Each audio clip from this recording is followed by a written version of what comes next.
So let's start with a statement, please. Oh, obviously a little bittersweet sitting up here having to talk to you this way because I couldn't be any more proud of our team for the way we came out and competed against, the number 3 team in the nation, the number 1 team in our conference. I don't want to take anything away from Ferris State because obviously they played a heck of a game too, but I thought we played it well enough to win the hockey game, and hey, that's what happens in overtime. I think looking at our season as a whole, forever indebted to our seniors, guys that led the way. I think everybody stepped up. The right time of year, we were a very good team. And I think that's the great mark, the true mark of a great team. And, it's just unfortunate that it ends for us here tonight, but I think as much as it stings moving forward, time will heal and we'll be able to reflect on what was a very positive season for us and a well-played season. Thanks, Coach. Questions for Matt Bailey and Austin Coldwell, please. For either of the players, can you talk about that second period and how you guys battled back? Yeah, it was you go down 2-0 and, you look for a response, and we got a goal, and we believed the whole time that we're a good team, and we know when we're playing our systems right, we can beat anyone in this country, and we got a little momentum and a couple key contributes from all 4 lines, and it was really great to see, and we had a lot of momentum, going up 4-2, and then they battled back. It was a lot of momentum swings, but it was a really good second period for us. Thank you. Greg with Big Raps Pioneer. You guys just peppered CJ Mott with shots left and right. What was it like trying to go against him tonight? Yeah, he's a really good goalie. Obviously, he's up for the Hobie Baker, but just any goalie, it's really frustrating if you get to the net and you're right in his face. And I think we had like 37 shots or something. So for any goalie, that's tough. And like I said, we got some key goals, and we got to the net and we got some greasy goals, and that's what you have to do at this time of the year. How'd you guys feel, going into the break after the second, because you get those goals and then you give up 2 right after that? Austin, why don't you handle it? Yeah, it's frustrating. You battle so hard to get those goals, and to get it felt like we kind of gave them back. Whether it was good play by them or kind of the last by us, but I felt like all of our guys were playing good, so just frustrating. One more question for either one of the student athletes. Anything you'd like to say to the fans back in Anchorage? Yeah, it was awesome. We really appreciate all the support we get, and it was a really tremendous season for our program, and we have some very loyal fans that are very close into our hearts. Speaking as a senior that's been here for 4 years, I'm very grateful for a lot of the boosters and alumni that have treated me so good over my 4 years, and it's something I'll never forget. Last question for the student athletes. Okay, thanks guys, you can head back for luck. Questions for Coach Thomas? Coach, can you talk about that first period and being down 2 goals and what your team did to come back and score those 4 unanswered goals? Yeah, we felt really good coming in. Rob Gunderson got us here. He was phenomenal against Fairbanks, and I think, for him to have a tough night, obviously the first shot of the game goes in, the second shot goes in, and Right. I don't think any of us write it up that way. And during that timeout, I usually like to talk to the entire team, and I had a little individual conversation with him, and I said, hey, I don't care.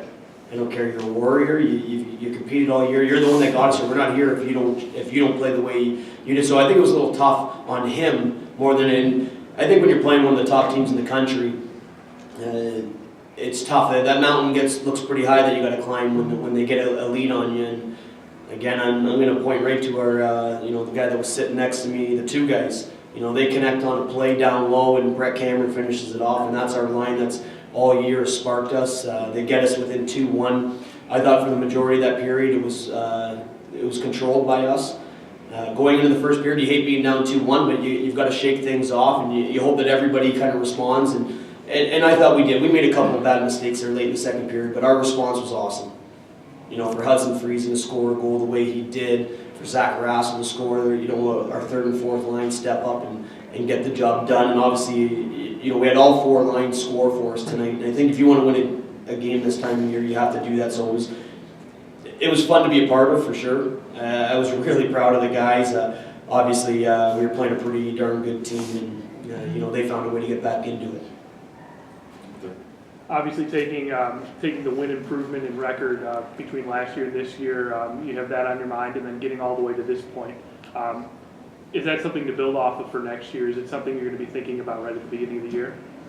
Yeah, I think it's always a little bit of an opportunity to reflect when the season ends. It's hard. It's hard. Like emotionally, you invest so much into it. So for it to be over, I think is something that doesn't feel very good. So right now, we just feel like we let ourselves down. But I think when we get the opportunity to go back, there was a good base, there was a good foundation there. Obviously, you look at some of the players that we had a strong team. And I think the opportunity, what I got to inherit was a very good group of young men.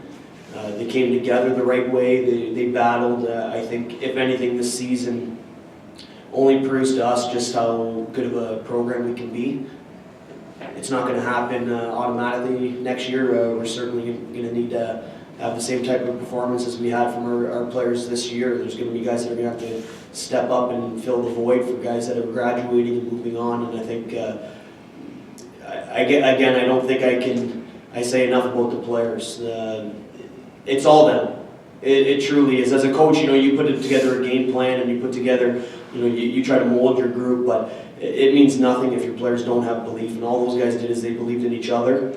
They believed in what we were doing, and I think that's a special group. It's too bad that we don't get to continue playing because, as much as everyone has these kind of real terrible endings to their season, and they're devastating in so many ways. But right now, I've been through enough of them as a coach to know that these guys are going to look back years from now and remember the season. And I think that's what you're trying to do for these guys, these young men. You're trying to create memories for them. You're trying to teach them to grow. And I think this year did a lot of that for our group. So, again, I just have to say our seniors, man, those guys, Chris Coldwell, to come in and do what he did. His first shot was a breakaway.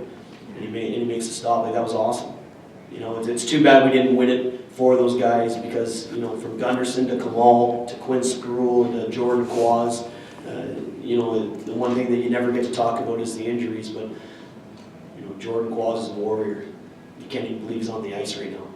And obviously Matt Bailey, he's special. He was our heartbeat all year, and there isn't a guy, I'll put him up against anybody in the country, of a guy that competes.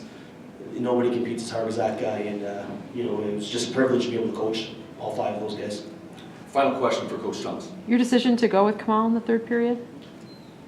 You think it was an easy one? No, I do not. That's why I'm asking you the question. I think I almost thought about going with him after the first period, but I didn't want it to cross my mind because Rob Gunderson had been so good, and I think he responded. He made some pretty good saves for us after the fact, and a couple tough ones as he went. But sometimes it's just not your night, and unfortunately in that goaltending position, I always say a forward can get away with it. Right. A D gets pretty exposed. A goaltender, everybody in the building knows. And I just thought that when it wasn't his night at the situation we were in, I thought from a motivation factor to our team, because of the way these seniors have been, whether they had meant to our team, I knew the guys would step up. And I knew Chris Kamal would step up. And I knew Rob Gunderson understood. And, it's a pretty special thing. I got to coach under Sean Walsh. And if anybody ever remembers the story, he won a national championship. I remember Sean very He well. pulled his goalie going into the third period, and you would think he was nuts to do it, and they won a national championship. I remember. And for every moment I was making that decision, I was thinking about him and what he did, and I said, hey, sometimes you have to do that. So it was, pretty cool to do and to get a performance, out of Kamal. He was awesome. He's the guy that got us here in the second half. So it was, it was just one of those gut things. As a coach, you got to make them, but I probably do have to thank Sean Walsh. Great, thanks so much.